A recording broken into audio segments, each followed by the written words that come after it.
মাটিতে এক অচেনা নাম, এক চুপচাপ চরিত্র, কিন্তু ভয়ঙ্কর কার্যকারিতা। আকাশদীপ। কেউ কি ভেবেছিল বাংলার এই পেসার এমন একটা ছাপ ফেলে দেবে ইংল্যান্ডের মাটিতে, তাও আবার নিজের প্রথম টেস্টেই? আসলে আকাশদীপ নিজেই ধোকা খেয়েছিলেন ইংল্যান্ডে পা দিয়ে।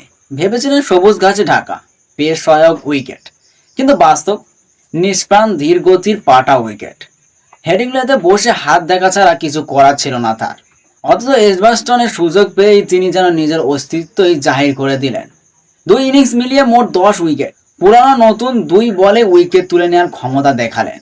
আর এতেই ভারত 20 উইকেট নিতে পারল এই নিষ্প্রাণ ব্রিজে। এই এক টেস্টেই আকাশ জায়গা করে নিলেন ভারতের সেই তালিকায়, যেখানে ইংল্যান্ডে এক টেস্টের 2 ইনিংসে 4 বা তার বেশি উইকেট নেওয়ার কৃতিত্ব রয়েছে মাত্র 5 জনের। চেতন শর্মা, জাহির খান, বুমরাহ, সিরাজ, আর এখন আকাশদীপ। তবে বাকিরা সেই কীর্তি করেছেন কেরিয়ারের পরে, আকাশ তো প্রথম টেস্টেই। আর রবি শাস্ত্রীর কথা মনে আছে? পঞ্চম দিনে সিরাজকে না এনে আকাশের হাতে বল দেখে প্রশ্ন করেছিলেন কেন। সেই আকাশই দ্বিতীয় ওভারে অলি পোপকে বোল্ড করলেন, হ্যারি ব্রুককে ইনসুইংয়ে বিভ্রান্ত করলেন, জেমি স্মিথকে বারবার বোকা বানালেন।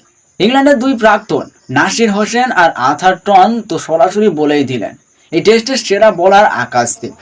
দেখুন, ওর বোলিংয়ে একটা ভয়ঙ্কর ব্যাপার আছে। একই লেন থেকে ইনসুইং আউটসুইং, যেন ব্যাটারের মাথা ঘুরে যায়। নিজের পরিকল্পনা অটুট থেকে গতি না হারিয়ে ধারাবাহিকভাবে 7 ওভার স্পেল করে যাওয়া, এটাই তো প্রকৃত লাল বলের বলারের চিহ্ন। অস্ট্রেলিয়ার বাউন্সের ওপর ভরসা করে বেশি রান দিয়েছিলেন, কিন্তু ইংল্যান্ডে নিজের ভুল শুধরে নিয়েছেন। ফুল লেন্থে বল করেছেন, স্টাম্পকে লক্ষ্য করেছেন, ব্যাটারকে খেলতে বাধ্য করেছেন।